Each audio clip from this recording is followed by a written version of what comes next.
Hi everybody, it's Allie.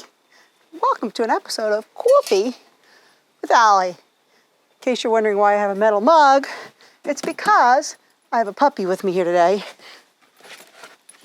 And I'm sure that this little brat will do everything he can to break the mug. I'm puppy sitting today. His name is Walter, and he's adorable, but he's 4 months old, and he's full of energy. Today, we're going to be talking about color toning your images for a spooky horror movie effect.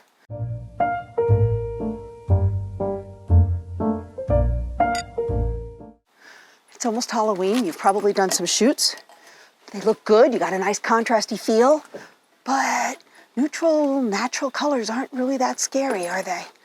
And if you ever look at horror movies, they do excessive color toning.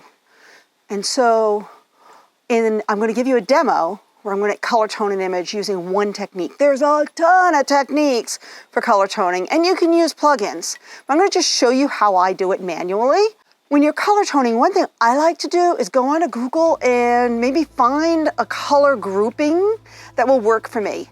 And you're going to find in horror that they use blues, they use reds, they'll use complementary colors like reds and greens or orange and greens, like a secondary complementary color is really popular is teal and orange.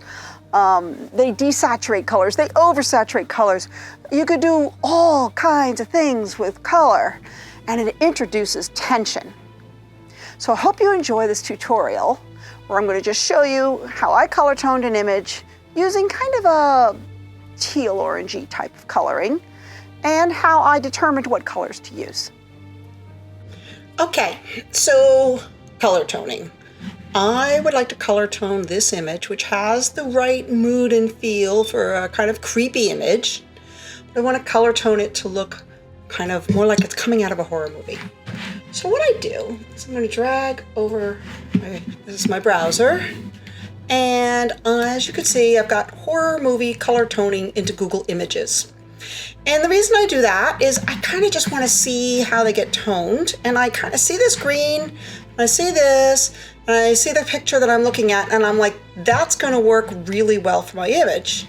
So I'm going to show you guys something that I just recently learned that really helps you in setting up colors, and this is the Adobe Color Wheel. And so first thing I want to do is go over to like the complementaries, and I kind of want to try to find these colors, and so and I haven't done a whole lot with this yet, so I find it interesting, and I really like working with this thing. So I'm going to drag this over into my greens and so I'm going to bring it into these dark greens, and see, it's showing me the complementary colors. I don't really think I want to work with anything this bright. I'm probably going to pull from like this and this. And really, I just did this to kind of give myself an idea. You see, you can play with this and it'll show you the complementary. And if you want to see like different versions, you could see different versions of how these colors are like analogous, which would be, it would all go together. And unless you went with red, that's not going to be very scary. But compound could be good if I go and pull it over to those kind of muted greens like this one over here, and that would be with purples. But I think I'm going to go with a kind of a complementary color using the greenish tones with the orangish tones, kind of like over here. So that's where I'm planning to take this image. I don't practice in advance because I want you guys to see that if the first thing I try works, great. If it doesn't work, great. So I know now I'm going to go with that greenish orangey, which is already in my image, but I want to accentuate it. The first thing I actually think I'm going to try is throwing on a curves level and kind of open up my highlights a little bit, which is the top, is your highlights, and drop my shadows a little bit to put a little, because I find that if you have contrast, you're going to get creepier feel to your images. So that's the first thing, is I just wanted to pop up the contrast a little bit. So I want my highlights to kind of pick up this muddy green color, and I'm going to want to have my shadows to be a little bit more of a the orangey color. So I'm going to try something is go ahead and add a solid color layer, bring it over to these greens and pick something that's about the kind of green I want. And I'm going to change this to soft light, and you can see that's worked on my highlights, but it's everywhere. So I've basically taken this green and I've changed the blend mode to soft lights. And what's nice about using this is that now if I want, see, actually I like that a little better. You can go all over the place here and decide what is going to give you the look you want. So I'm going to stick with this. But now I only want this on my highlights. So I'm going to highlight my mask. As you can see, I'm highlighting my mask. Then I'm going up to Image, Apply Image. And what this is going to do is put a black and white version of the image on top of my image. However, right now I can see my highlights are not green. So I'm going to click Invert. Now my highlights are green. And so if you look closer at the mask, you'll see what's white is basically the highlight areas, and what's marked out is the darker areas. But actually, it's hard. And if I don't like it, I can do a Command I, and I can swap it. That actually is on the highlights now. And that's weird. It's actually liked it better before. Let's see something. What if we boost this up a bit more? So now that I've got this, oh yeah, that's good and creepy. So now that I've got this, yeah, so I'm glad I looked at the mask. So now you can see that the white parts are where the highlights are, and that's where I wanted the green. So the first time, and I'm just holding Option and clicking on the mask, and then it shows it to me. So now I want to get all my shadow areas to pick up like an orangey tone. So we're going to just do this again. I'm going to add another color layer. I'm going to move this to more of an orange. And try that. I'm going to change to overlay. I've got so many different ways of doing this. I'm going to add Apply Image.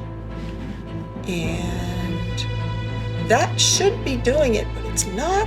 It's overriding everything. So I'm going to Apply Image again. You could see it's starting to block more of the shadow areas. And I'm going to Apply Image one more time. Now I'm starting to get my creepy color. I feel like this is still a little bit too intense, so I'm going to move. And those of you that haven't really played with this, if you look at your colors, what's going on here is this is your saturation side. This is your less saturated, more saturated. This is your dark. This is your bright. So that, like, you can move things. Yeah, that's what you're doing with your dot, is you're just deciding more saturation, less saturation, brighter or darker, brighter or darker. And actually, I think less saturated is less taking over the image, and you can see the difference it's making. And now it's kind of giving it this old-timey feel, which I like. And the only thing I kind of, as I turn it on and off, I'm going to take a little bit by hand off from her face. So that's going to be done with a mask. So I'm going to hit B for my brush. I'm just going to put it at like 30%. Use my bracket to make the brush a little bit larger. There we go. Because I really want to get that green back into her highlighted areas, and I feel like they're not quite there like they were. Because I want that creepy toning. So now that I've got that blocked off, I'm actually going to make this green a little more intense. There we go. See, now the green is a lot more. And you can play with these two because one is not affecting the other because of the masks are exact opposites of each other. From here, I think the only thing I really might want to do is I have a action for Dodge and Burn, which just basically adds a neutrally gray filled layer at soft light. I'm going to keep my brush at 30%, and I'm just going to kind of give myself a little vignetting along the edging here.